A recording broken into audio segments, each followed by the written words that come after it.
Car 4. Car 1. Car 1. Car 1? Right in there. Right in there, buddy. Car 1. Car 3. That's it. Car 1. Thank you. Pardon me. Your bag. Thank you so much. Yeah. Car 3. Car 2. Car 1. Car 4. Car 1? I'll carry your bag, Never sir. mind, I'll carry it. Okay, boss.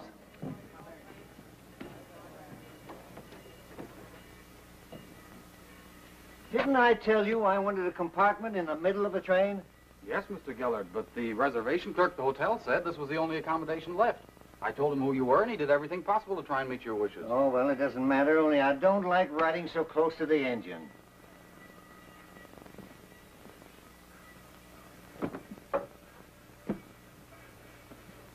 I hope you have a pleasant trip, Mr. Gillard. Oh, don't forget to lock the door, sir. You can't tell on these trains. That's all right, Black. I've carried diamonds before. Tell Mr. Wartzel I'll wire him from Montreal. Very good, sir.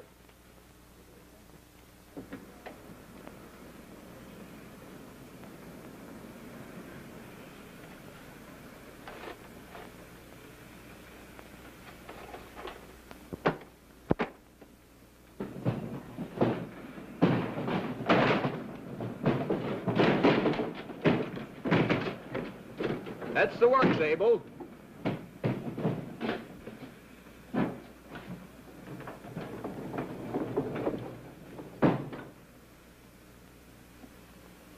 What? Take it away, Mac. All right, Willie.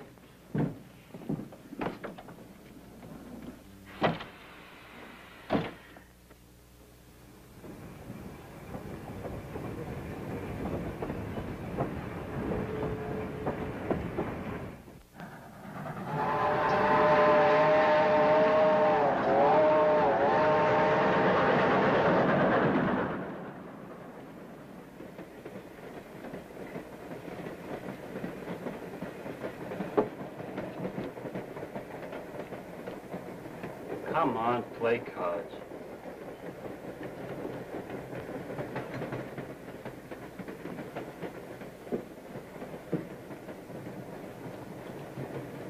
I say there, boss, you sure did scare me.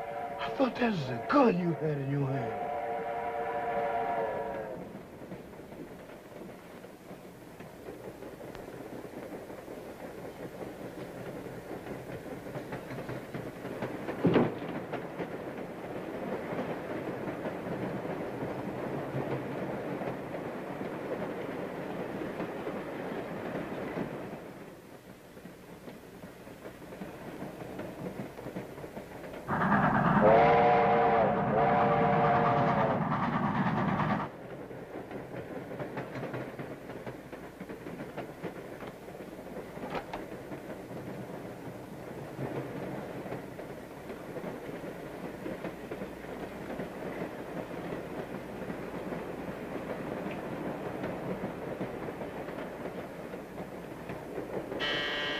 Who is it? Just a minute. Come in. Thank you.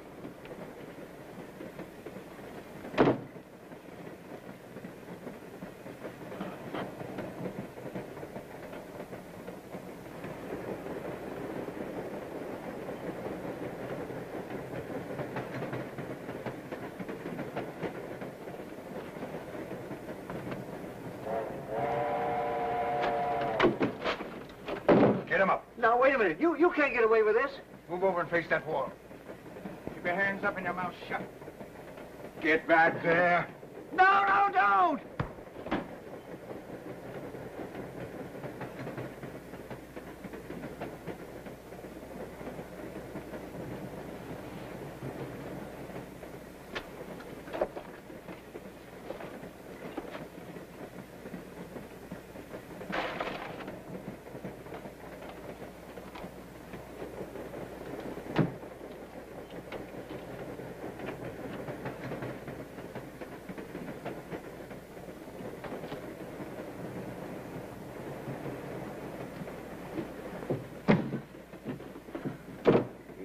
trap shut.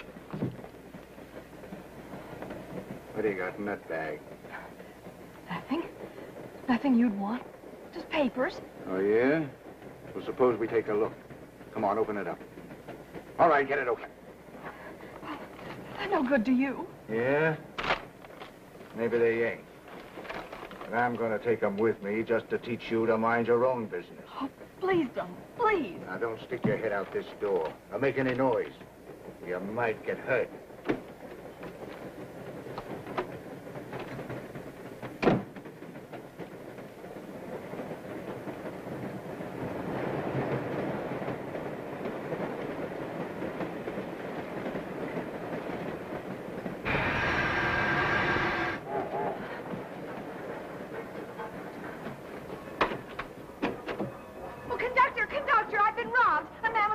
What?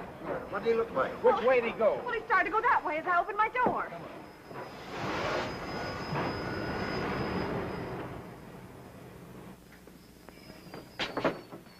Walsh! What's this door doing open? The robber must have got off that way. What's all the excitement? What happened? I was robbed. He came out of the compartment next to mine. Did he have a gun? Yes, he did. I was afraid to scream. Looks like he made his getaway, all right. My. Oh, help me untie him. I was robbed. Robbed of $75,000 worth of diamonds. I tell you, he mustn't get away. He robbed me, too. What did he look like? I don't know. He snapped the lights out. He's a phantom. He don't need no light. All right, folks, back in the car. What did you see him? Which way did he we go? didn't. Say, Tom. Yeah. You know I thought I saw the taillight of a car going down that road. But he disappeared so quickly, I couldn't be certain. Well, if you're right, that's where he went. But how he could time the robbery to stop the train just at this point is beyond me. May I ask what this excitement and hubbub is all about? I was awakened out of a sound sleep. Well, my good man, it's all over now. If you'll just step inside, we'll get on our way. Thank you. Thank you very much.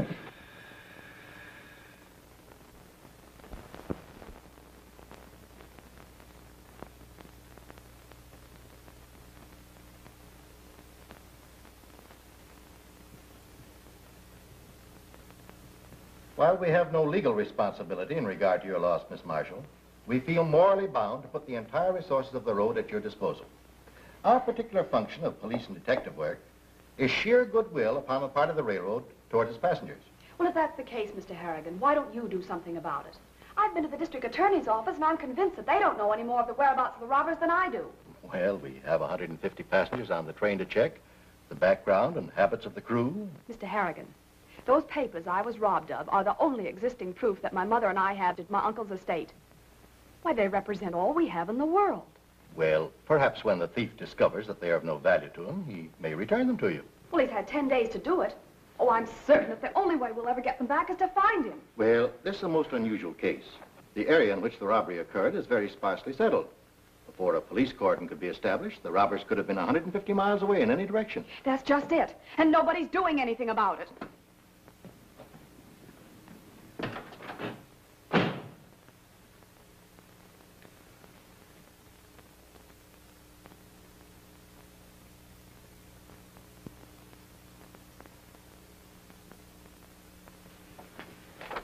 Here's the complete data on the Green damage claim, which is now closed. Tell Captain Harrigan if there's anything further, he can check with Green's lawyer. All right. This is a list of the crew on the Midnight Limited the night of the robbery. And, the young lady is here that Captain Harrigan sent over. Show her in. Come in, please. Mr. Lennon. Oh, yes. How do you do it? Miss Marshall, isn't it? Yes, I understand you're in charge of the investigation of the robbery of the Midnight Limited. That's right. Won't you be seated? Thank you. Of course, you understand, Miss Marshall, there's very little we can say at this stage of the investigation. I hope you're not going to start that. That's all I've heard from everyone I've spoken to since I was robbed. Well, I'd like to put your mind at rest about that. Unfortunately, the people you spoke to had nothing they could tell you. I don't want to make this sound too melodramatic, but it's essential that the utmost secrecy be observed in the development of this case. Now, a thoughtless remark giving away anything that we have learned could easily get in the papers. And thieves read papers. But the people who have been robbed, surely we're entitled to some information as to what the railway authorities are doing to recover our property. I think if you should check the record of the police department of this railroad, you'd feel a decided increase in confidence at leaving the thing in our hands. Now, you're asking me to go home and wait with folded hands until you find the papers. Papers that mean everything to Mother and me. I realize it's a difficult thing to do, and I'd like to take you into our confidence. But for your own sake, I don't dare. You may have a very efficient police department, but up to date, I haven't seen any evidence that it is. I know that if I had something to do with it, I'd get results. Why can't I help? I'm afraid, Miss Marshall, that would be a little difficult to arrange. But I know I could be of some assistance to you. After all, I'm the only one that actually saw the robber. Nobody reported that. I was told no one saw him. Well, I didn't see his features very clearly, as the corridor was dimly lit. This is very important information. I must talk to Captain Harrigan about this at once. Let's see. He would be at lunch now. Could I, would you, could I take you to... To lunch? Yes.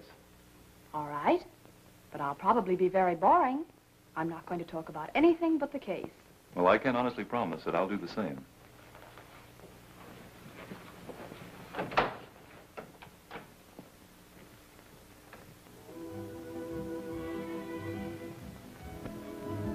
Now that I know how much your happiness depends on the recovery of those papers, it makes me more anxious than ever to crack this case. Well, I'm sure I could be of some use to you. Well, I'd do anything I could to help if you'll only let me. Of course, it's against our policy, but there's no doubt about it. It would be of tremendous value to have someone working with us who has an idea of what the crook looks like. How's the spaghetti? You like it, Mr. Len? Fine, Giuseppe, fine. Meno male, meno male. How about a little fruit now? Oh, just black coffee, please. 2 black coffees. Lasci fare a me, va bene. I'll make 2 copies right away. I hope I can convince Harrigan. Aside from the value of your having seen this man, it would be awfully nice working with you. Well, then you really think it's possible? We'll get right over to Harrigan's office just as soon as we finish and find out. And so, while the robber was busy with the diamond merchant, Miss Marshall heard a noise. She became frightened and looked out of her compartment door in time to see the thief coming out of Mr. Gullert's apartment. And you occupied the compartment next to the one that was robbed? Yes, that's right. Of course, the light in the corridor was very dim, and the brim of his hat partially hid his face, but she got a good impression of him before he reached in and snapped out the light. Are you quite sure about being able to recognize him? Yes, I am. He walked 2 or 3 steps, and I got a fair glance at his face as he came toward me. I was so frightened at the time that everything seemed hazy, but I've thought so much about it since that his features have become fixed in my mind. Of course, Miss Marshall can't naturally give a very clear picture. Would you say that he was dark or light? Dark, medium height, thin, and sharp-featured. Oh, Captain, Miss Marshall wants to work on this case with us. What? In view of the importance of having someone on call who has actually seen the robber, I think it advisable that we make an exception in our rules and accept Miss Marshall as a temporary member of the force. Well, if in your opinion her knowledge is vital to the case, then I guess there's nothing more to be said. Thank you. Welcome to our company. Yes? All right. They've got the train crew in for you to check on their original statements. Oh, fine. Here's the list. Who do you want in first? Well, let's start with Thomas. Send Thomas in.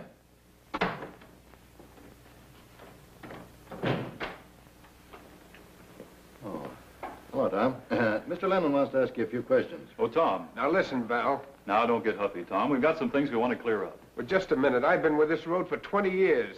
No one can point the finger at me. Now, relax. No one's accusing you of anything. We just want you to help us. But I've already told Captain Harrigan everything I know. Yes, I know, but look.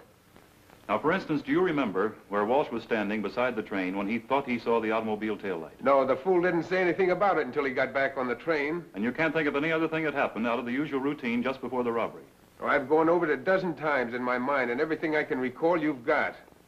Okay, Tom. Thanks a lot. Send Kranz in.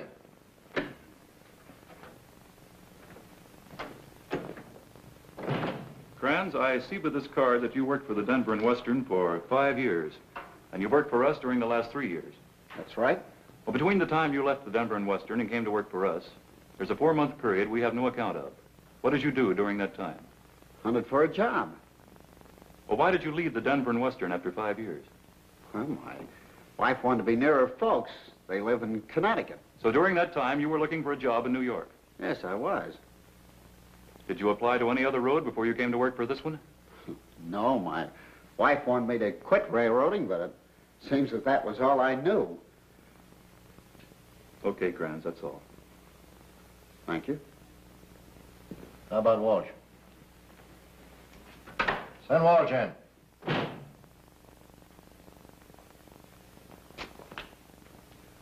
Walsh, you've worked on this railroad for 10 years. Look, Mr. Lennon, you're wasting your time. My movements are all down in that report. Yes, I see. It's very complete. But I've got a job to do. Now, just what part of the train were you on when the robbery took place? I was 2 cars away, and I can prove it. I didn't see anybody for over an hour before it happened. After it happened, no one passed me. Why should they? The train had stopped, the thief opened the door and jumped off. It's simple. Yes, it's true. It's very simple. But that's what's wrong with it. It's too simple. Now, did you see anyone running away from the train? No, I didn't.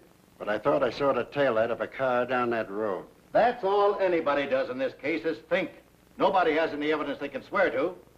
Why do you have to think all the time? Well, I'm not going to say something that I'm not sure of. I thought I did see a car, but it was gone almost immediately, so that I couldn't swear to it.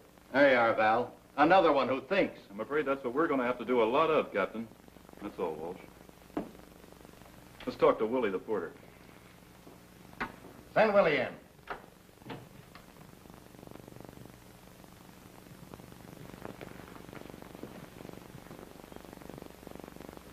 Willie, I want you to take your mind back to the night of the robbery.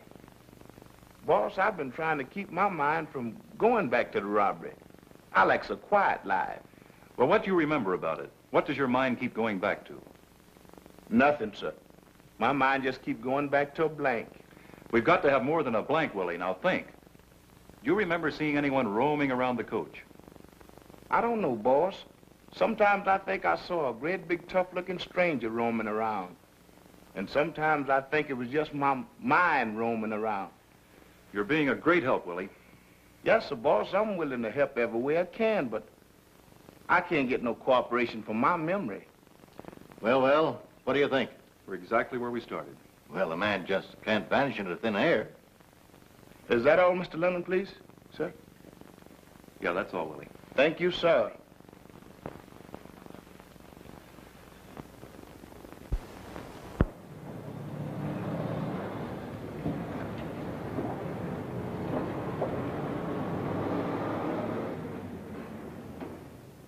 Say, who do you think's checking in? Who? Jake Pringle. Jake Pringle? Yeah, you heard about all the money he won last night, didn't you? No. You did? Yeah, $60,000. 60,000. How long's he staying? Oh, he's going to leave again tomorrow night, and he's coming over to see you about a reservation in just a minute.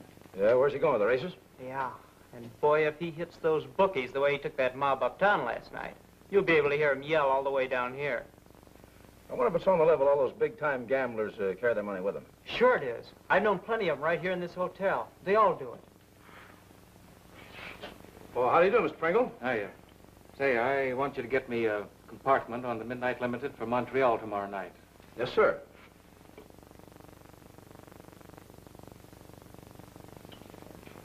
This is Ritz Plaza. Yeah, I want to reserve one compartment on the Midnight Limited for Montreal tomorrow night. They tell me you gave the boys quite a shellacking night before last. Yeah, whenever those pikers lose a little money, they squawk to everybody in town. Yeah, you said it. Is that the only one you have? Are you sure? All right, thank you.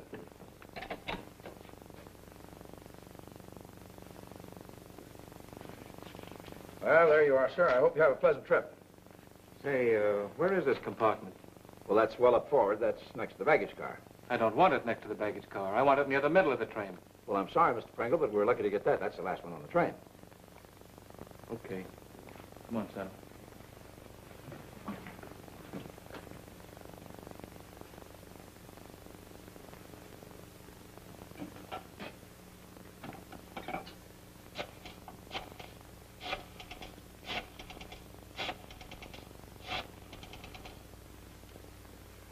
Hello, this is Joe. Yeah, Joe, Ritz Plaza. Jake Pringle, the gambler, is leaving tomorrow night.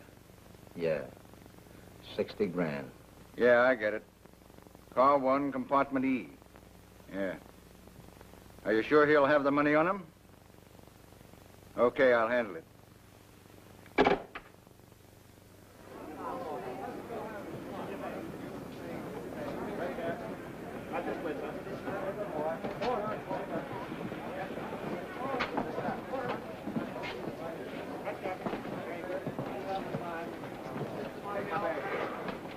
I didn't know detectives had such long hours. You ought to have a union or something. Well, of course, every case has its disadvantages. But in this case, the advantages overshadow the disadvantages. Sometimes you get some awfully nice fellow workers. You ought to keep your mind on your work, not your fellow workers. Yeah, if I don't get a break in this case soon, I won't have any mind left.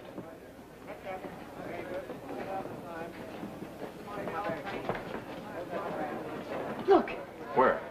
that little man over there with the derby in the bag. I'd swear he was on the train the night it was robbed. He seemed to be awfully drunk that night. Well, he looks the same way now. Car 4. Ticket, please. Oh, yes, the ticket. Well, there it is. Right in your hand. Oh, so it is. Car 1. Stupid of me, wasn't it? Say, Brady, follow that drunk right there. See what reservation he has, and I'll check with you later. Yes, sir. He looked kind of shabby to me. Are you sure that's the one you saw on the train? I'm absolutely positive. After the robbery, when they questioned everybody, well, he acted very peculiar. Well, it seems a little far-fetched to me. But let's follow your hunch. Hunch? Why? I'll get reservations, and I'll meet you at the gate. All right.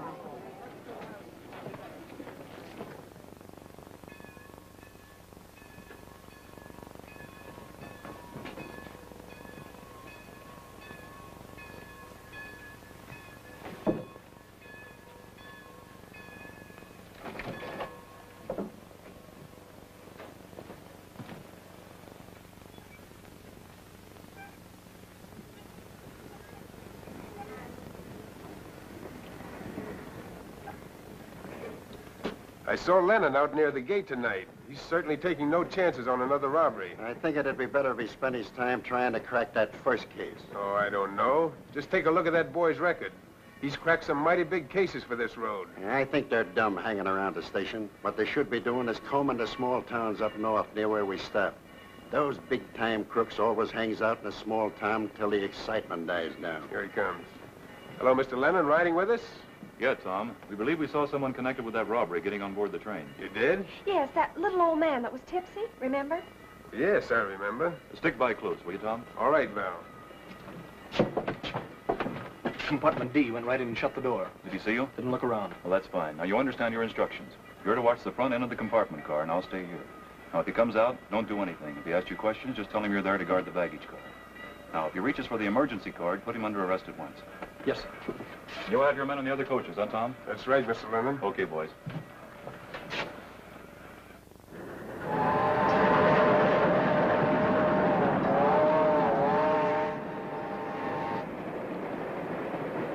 What time is it?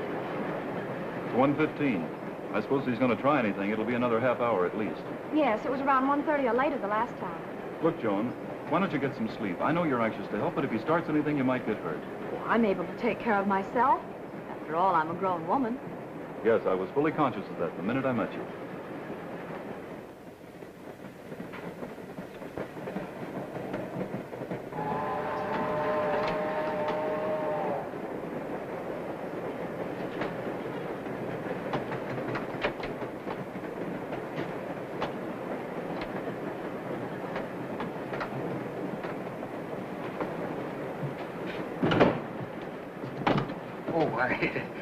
I beg your pardon, my dear young people, but I didn't mean to interrupt you, but I never dreamed that anyone would be up at this late hour.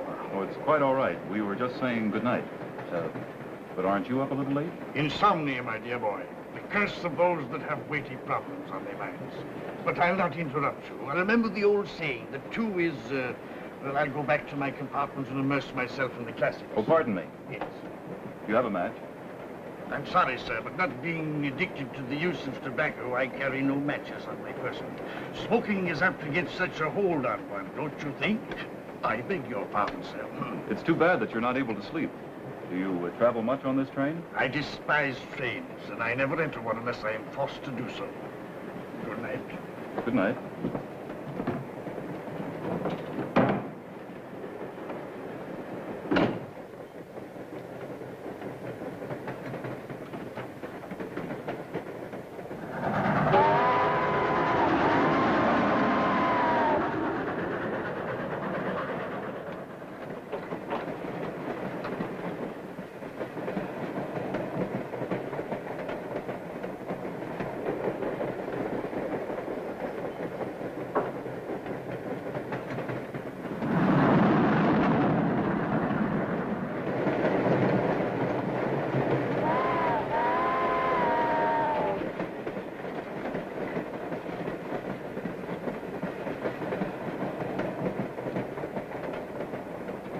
Anything new, Val? He came out about 5 minutes ago. Little guy's on the prowl, all right. Well, what about Bill here standing by No, for... I can handle it all right, Tom. Brady's up at the other end. And if they start anything on this car, we've got him. Okay, Val. Miss Marshall, don't you think you'd better come back to the Pullman and have a little rest? Oh, no, I want to stay here. I think it's terribly exciting. Something's gone wrong.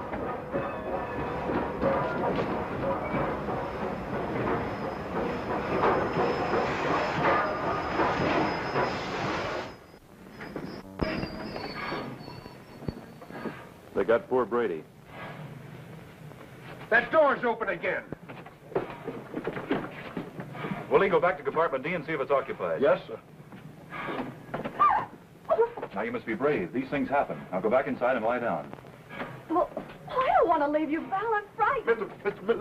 Lennon, there's been a big robbery. That gambling man, Mr. Pringle, has just been extracted from his bankroll. He's fit to be tied. He's in there, boss.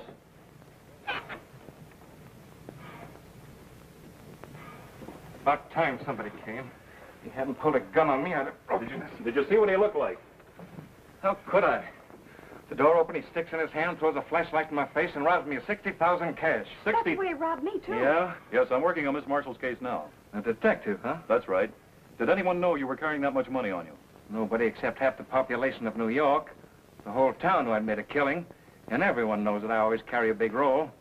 Well, did you specifically mention the money to anyone? I just told you, everyone in New York. Well, who knew you were making this trip? Listen here, I'm well known. Say, the guy that sold me this ticket, he seemed pretty nosy. What guy? The clerk at the Hotel Ritz Plaza. He made some crack about that poker game I was in. Well, we'll go into that later. Right now, we'll have to search the train. Go on over the train. Yeah, you'll probably be sitting up reading a book waiting for you. Why, there's no sign of him anywhere, Mr. Lennon. I tell you, the whole thing is downright crazy. He didn't pass the engineer in the front, and the brakeman on the rear. The train jumped off immediately and didn't see a thing. Why, there's nothing but brush out there for miles. I see. Well, in the other robbery, the train was stopped at a crossroad, and it was fairly well established that a car was waiting. Now, where's the road and where's the car? Well, then he might still be on the train. Oh, that's possible. I thought of that. We'd better get underway. Send a message to the police at the next station. Tell them what happened and say I want this locality searched thoroughly. I'll take care of it right away. Oh, Willie. Yes, sir. What about that fellow in compartment D? Oh, yes, sir, boss. What about him? Never mind, Willie. Never mind.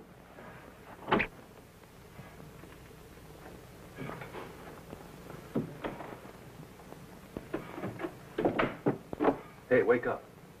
Hey, wake up, will you? Well, he's sound asleep. Elementary, my dear Watson. Well, let's find out something about him. You search the bag.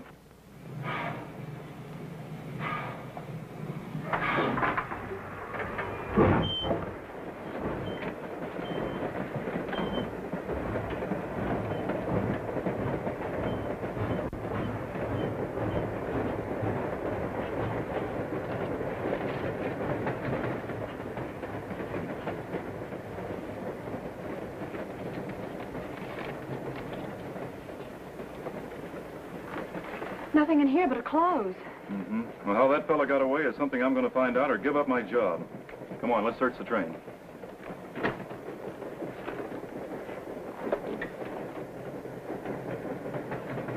John, where were you when the train stopped? Boss, I was up in the washroom shining shoes, minding my own business. Well, did anyone pass you while you were working? No, sir. Are you sure? Yes, sir. That is, except you and Mr. Wash going up to the head of the car. I don't see how anyone could have passed through here, because I was at the other end of the coach. I think we better run down to the baggage car and see what we can learn there. I think so.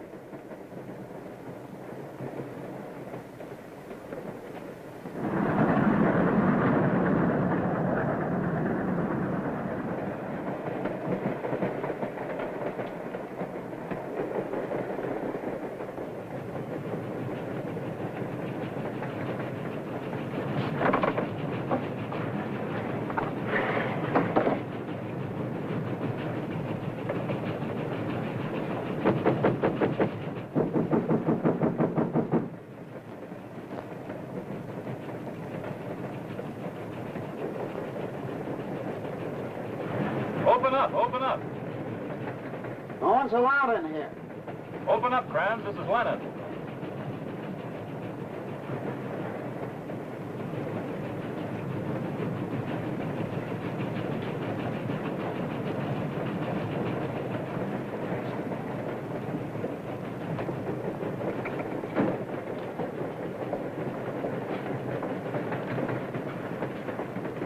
Why didn't you join the others outside when the train stopped? Well, you know the company rules. I've instructions never to leave this car. I'm responsible for all this property. I'm not allowed to take my eyes off it from the time the run begins until I hand it over in Montreal. That's right. Did anyone try and get in here after the train stopped? Not so far as I know. You didn't hear the shot? Well, I heard some kind of sound, but I couldn't swear it was a shot. Somebody hurt? Brady, my best operator, was shot and killed. In the vestibule of the coach just behind this door. You mean they killed a detective? You heard me. Did you catch the guy who did it? No, we didn't, but we will. You got a record of these bodies? Yes. Mr. and Mrs. Lavelle checked through to Montreal. Do you have any idea what time it was when you thought you heard that shot? No, I didn't notice. Well, these seem to be okay. Let's go.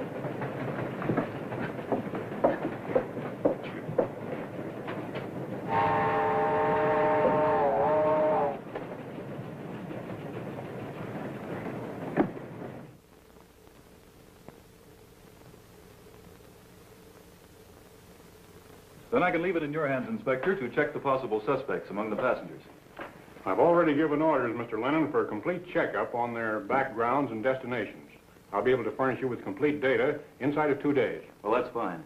Now, with your permission, Inspector, I'd like to be able to join the men you stationed at the railway terminal and check up on the passengers who came up with us, in case any of them are returning on tonight's train. Certainly. I'll give instructions to have the men completely at your disposal. Well, that's very kind of you. Now, as I told you before, I feel sure there was at least one accomplice on the train. You mean the one you call the professor? Yes. It may be just a chance, but I don't want to overlook the slightest possibility. I have a good man following him. We'll get his report later. Well, that's fine. I'll keep in touch with you during the day. I'm returning to New York tonight. Thank you, Inspector. Goodbye.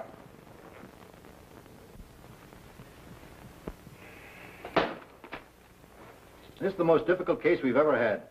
Why did he have to pick on us twice in the same place? 2 days of the most concentrated work I have ever put in. And at the end of it, what have we got? Just 2 clues. First, that both the diamond merchant and Jake Pringle got their reservations at the Ritz Plaza. And second, that a certain little drunk who calls himself Professor was on the train both times the robbery was committed. And that he lives at the end of East 12th Street. We're keeping a close watch on this, Professor, all the time. That's fine.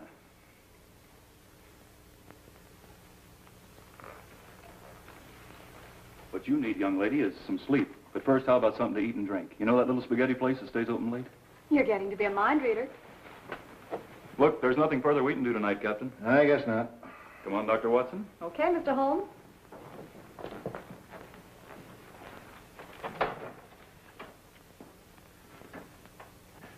Good night. Come up again, eh?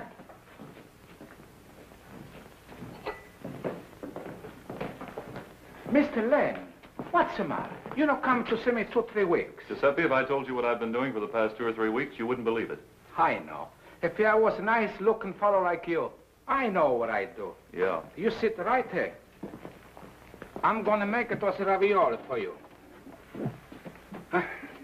Ravioli like you never tasted before. Okay, Giuseppe, but leave the wine. Well, how's your appetite? Oh, not so good. What's the matter? You too tired? No. I know, darling. We've been working you too hard. Val, if my getting back those papers would have mean your life, I'd never forgive myself. Now, don't let it get you down.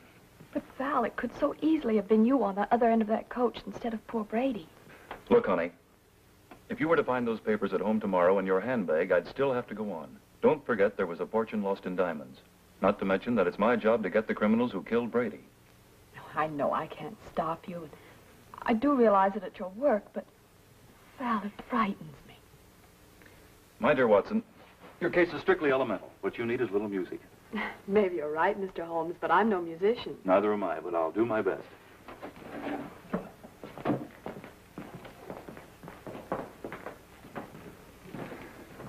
Now, you stand right there.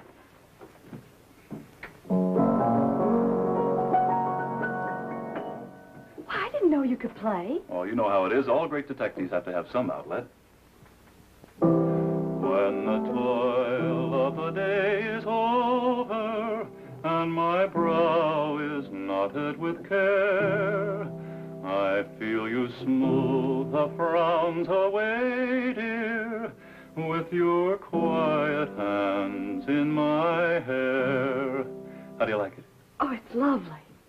And when you put them in mine, dear, without words I understand.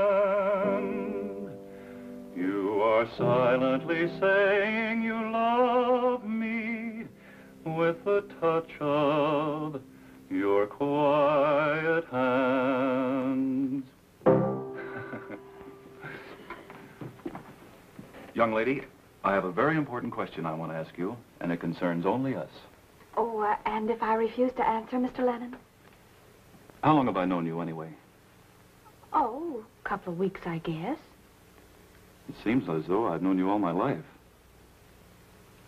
Darling. Hey, Mr. Len, your raviolis is coming right up.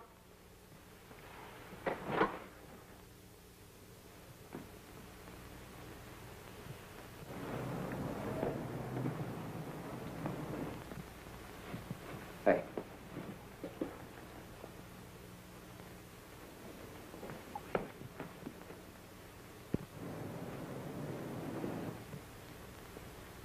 He's coming over to the house. Get the other room. Go into your rack. Make it fast.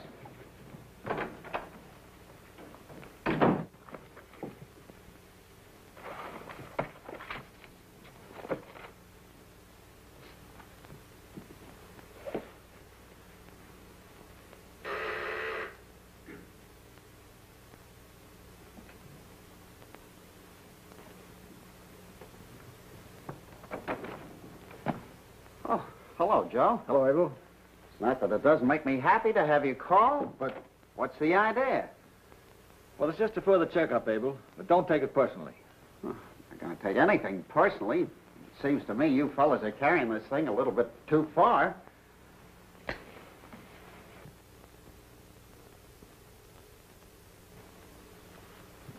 In your statement, you said you didn't open the door of the baggage car when you heard that shot. For the third time, I didn't open the door of the baggage car, so what?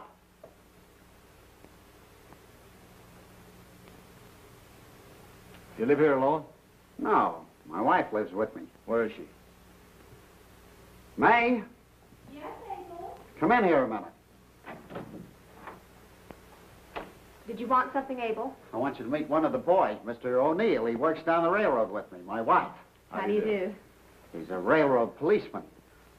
Well, you see, Abel was on the train when both robberies occurred, and I was sent over here to check over your house. I got some crazy idea that maybe I saw the robber on the train, the phantom robber. Oh, it's only a matter of form, as you might say, lady. You see, I get my orders, and I have to carry them out. Well, you haven't got anything to hide, have we, May? No, but I sort of hate to have a stranger... Oh, he isn't a stranger. He's supposed to be a friend. Well, it's all right, I guess. But I do hope you won't mess up my linens. No, I'll be careful. Well, why don't you come with me, Mrs. Krantz? Maybe I'd better. Men are pretty clumsy.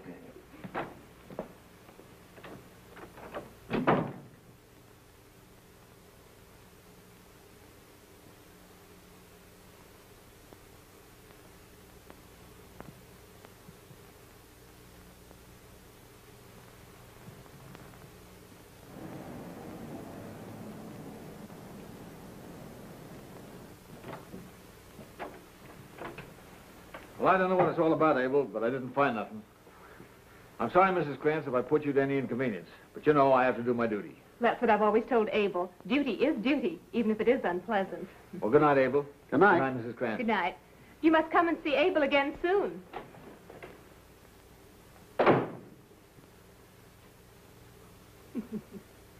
Well, I gotta hand it to you, kid. You are swell. You must come and see Abel again soon.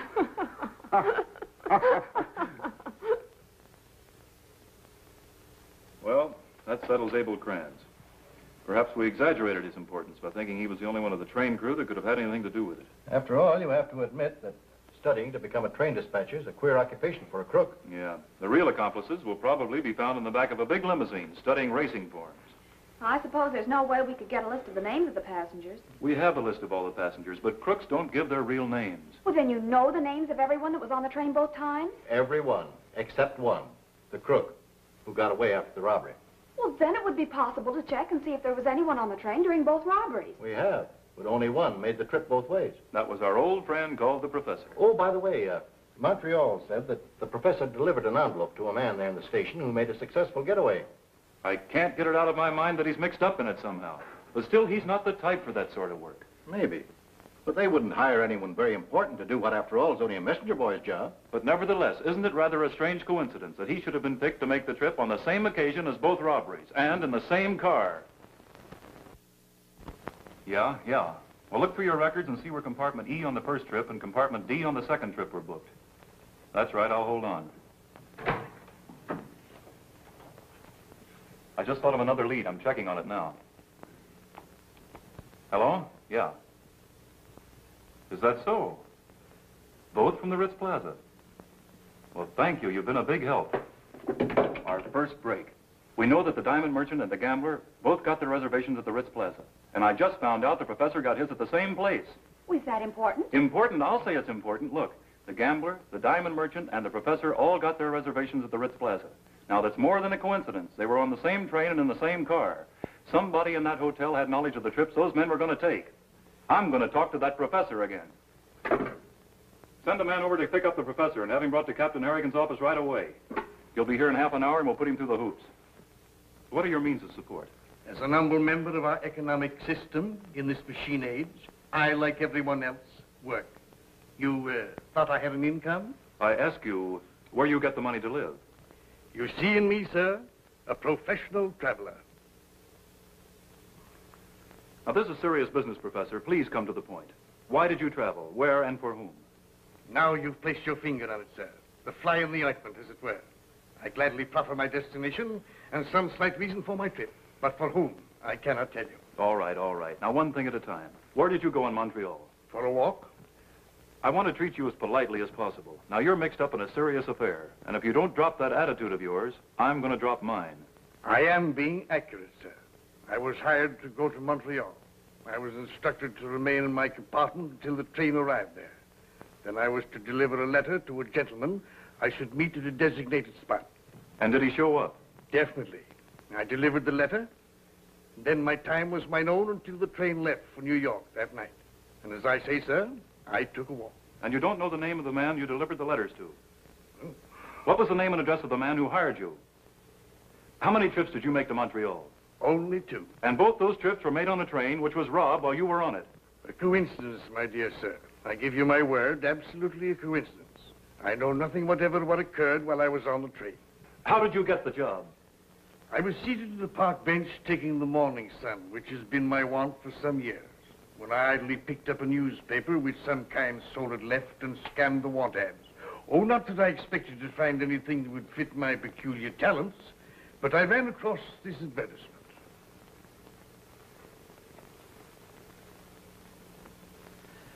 Oh.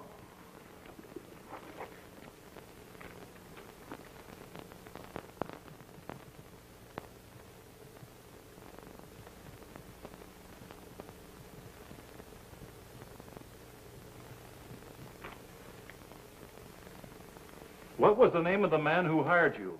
That I was given $50 not to tell. And we Van Bellens never break faith. Not when we're paid $50.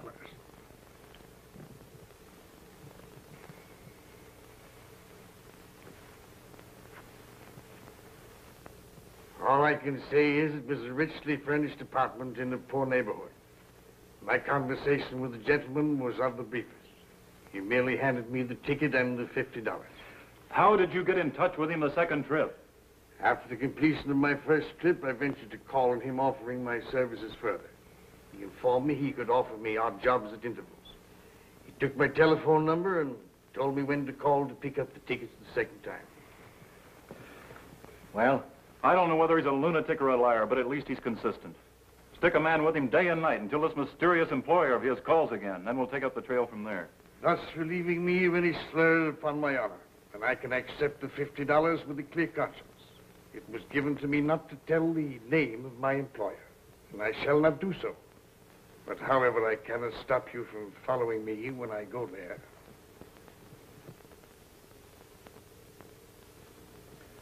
I don't like this plan of yours, Val. It's dangerous business. Somebody. Yes, I know it's got to be done. But why not let Bain do it? Bain has a wife. Sure he has. Unless I miss my guess, you're going to have one yourself before very long. Why not give her a break? Look, I'm sure I've got this thing figured out. I'll stake my job on it. If anything goes wrong, I'll take the blame. Well, all I can say is good luck, Val.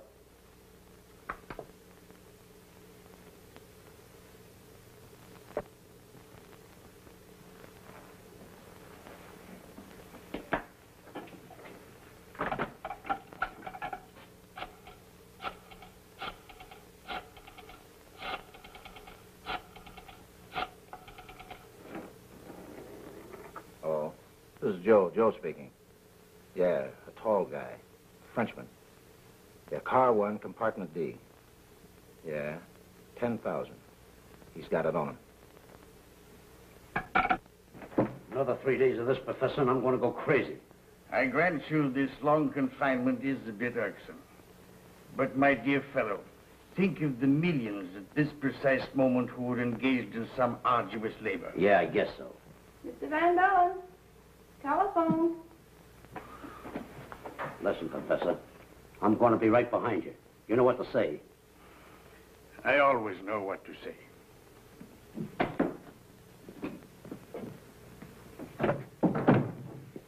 Hello? Yes, this is Van Bellen. Oh, yes, quite free. Very well. Where? 38th and 9th Avenue. Yes, I understand perfectly. Thank you so much. What do you say? He wants me to go again. Says he's moved. Wants me to pick up the ticket in an envelope at 38th and 9th Avenue, some sort of store. Uh-huh.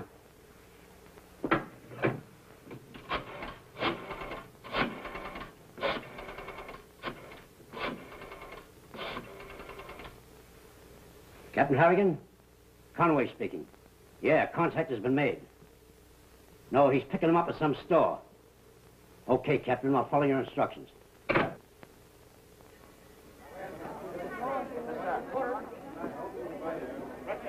I've already made arrangements with the Pullman conductor for whatever space you'll need to plant your men. Okay, thanks. Well, I'd better get on board. You know my compartment, D.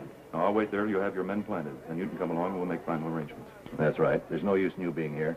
You might as well get back on the train, and then when he comes aboard, you can spot him. I'll see you later. Car 7. Car 9. Car 4. Car 1. Oh, I feel awfully nervous. You know, I feel a little tight inside myself. You know, just like when you used to play football just before the first kickoff. Car 3. Car 6. Car 7. I haven't seen anyone that even resembled the man that robbed me. Do you suppose he could slip on board at the last moment? You know, I don't think this decoy business of Val's is going to work. I think he's fallen down this time. Well, don't forget we didn't see him last time in spite of watching everyone that went on board. Yet he was there. Well, that's right. I have to hand it to him. He's the phantom robber, all right. Well, there goes the last passenger. We better get aboard. Oh, just a moment, please. All right, Wilbert. You'll have to hurry if you want to make the train.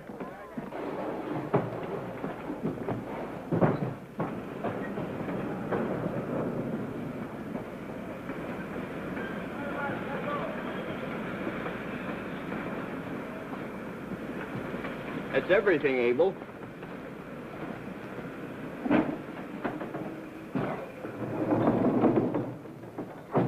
Everything's okay, Captain. Car number 1. I want you to keep on the job tonight, Willie. No going to sleep, you know. No, Captain, no, sir. Are you sure everything's all set? Yes. I've been able to spot my men out of sight without anybody knowing. But they told me they hadn't seen anyone resembling the description of the man Miss Marshall gave them coming through the gates or getting aboard the train. No one's infallible. I'll stake my reputation on having figured this case out. I know the murderer's on this train. But why put your life at the mercy of a killer? Oh, Val, I want you to drop the whole thing. I don't want the papers at that price. Look, Mr. Gellert wants his diamonds. Jake Pringle wants his money, and I want that gang of crooks. Now, I know exactly what's going to happen. I'm in no more danger than you are. But why jeopardize your life for the sake of papers and diamonds? But it's beyond that now. That man killed a policeman. I'm certain that sometime tonight he's coming in this compartment after this money. And make sure when he comes out he doesn't see anyone. Wait until he's in the front vestibule before you come to release me. I think we should grab him when he starts in. Oh, yes, please, Val. Think what would happen to you if he got excited or alarmed. Now, don't you worry. I'm not going to resist him. Remember that. Well, we're going to be in this next compartment. And if we hear anything alarming, we're coming in here, plan or no plan. Come on, Miss Marshall. Oh, you will be careful, Val. All aboard! All right, Willie, we're off.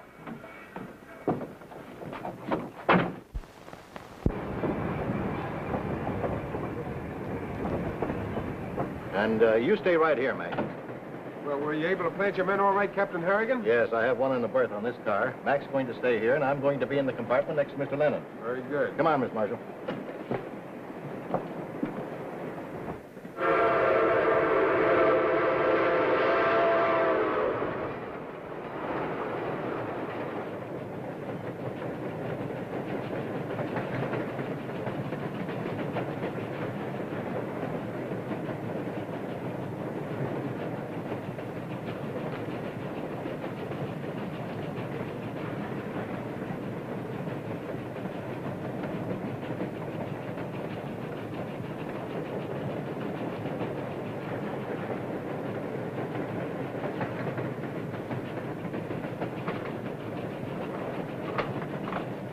My dear estimable railway detective, as much as I esteem your companionship, I hope it will be terminated very shortly. You better hope that it'll be terminated happily. Curiosity has never been a failing of mine, and even now, I have no interest in the reason for your companionship. So here's to a quick trip and a quicker goodbye. Down the hatchway, Professor.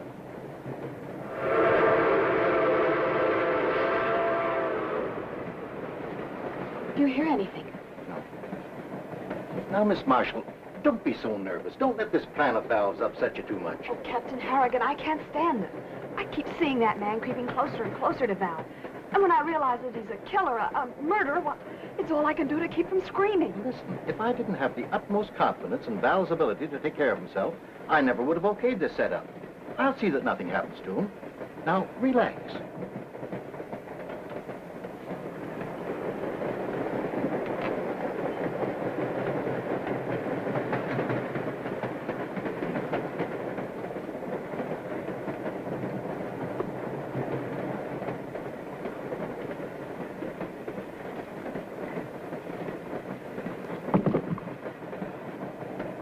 I never seen so many people walking around this time of night in all the days of my life. You give me the fidgets. You know, if that cheap gin, you wouldn't be so nervous. Your face told that, Penny.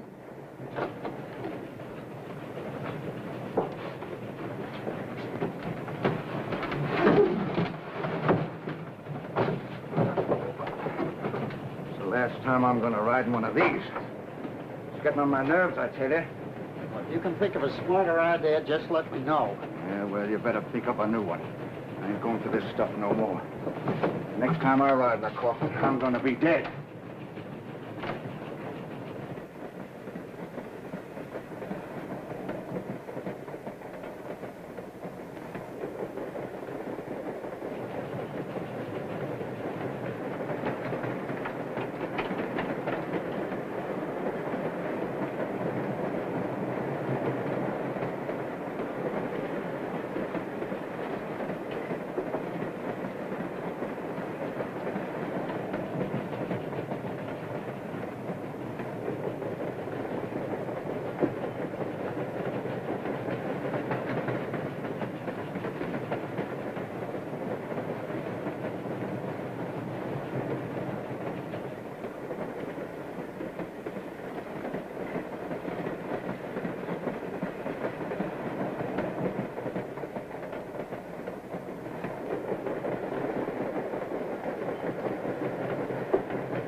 him out. Keep your fingers crossed. He's just going into Val's compartment now. Monsieur, what do you mean? Button up your trap. Turn over on your back. Come on!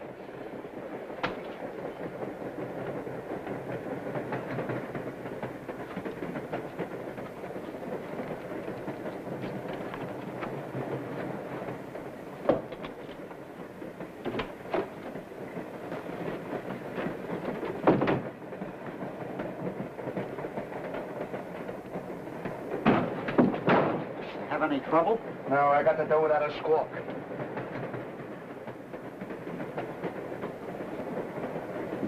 Val, darling. Are you all right?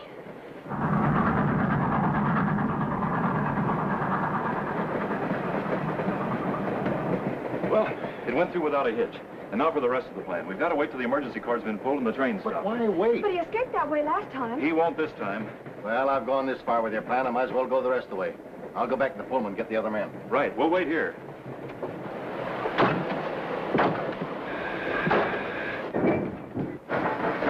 Get Sam, quick.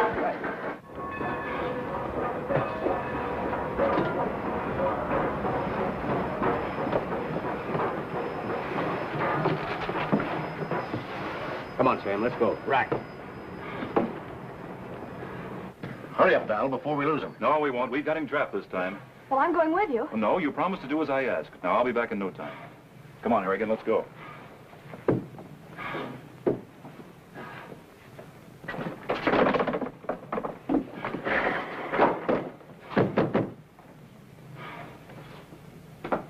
Open up, Kranz.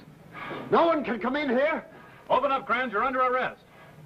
You haven't got a chance. Open up and we'll break it down.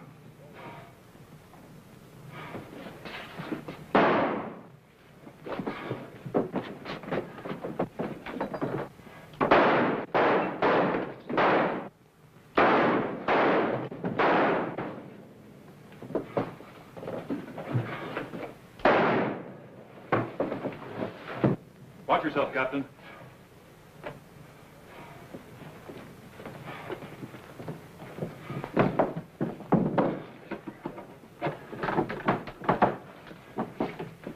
Well, Krantz won't bother us anymore. Now, where's the other one? Unless I miss my guess, he's in here. Give me a lift with that lid, Captain, and watch yourself.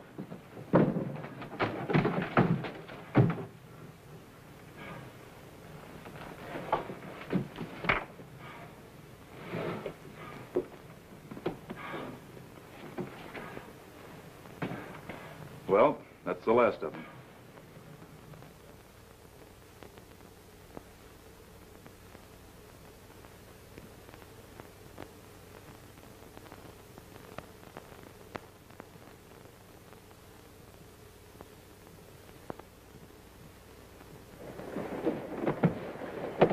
I'd like to extend my congratulations, Mr. Val. Sure was pleased to hear about you and Miss Jones getting married. Thank you, Willie. Yes, sir, marriage is a fine thing. Ain't nothing like married life. Oh, Willie. Yes, sir. Get the rest of our bags, will you? Yes, sir. Darling.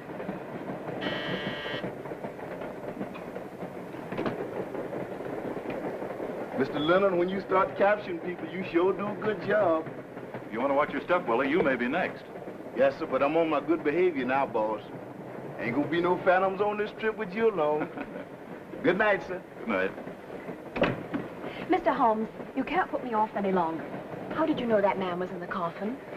You remember the bodies of Mr. and Mrs. Lavelle that were being shipped to Montreal the time Brady was killed? Of course. Only one reached its destination. Well, where did the professor come in? We found that he was unwittingly escorting coffins, which the killer used as a means of getting off the train. My. Did I ever tell you what a clever man I married? And did he ever tell you the cleverest thing he ever did? Not yet. Tricking you into marrying him.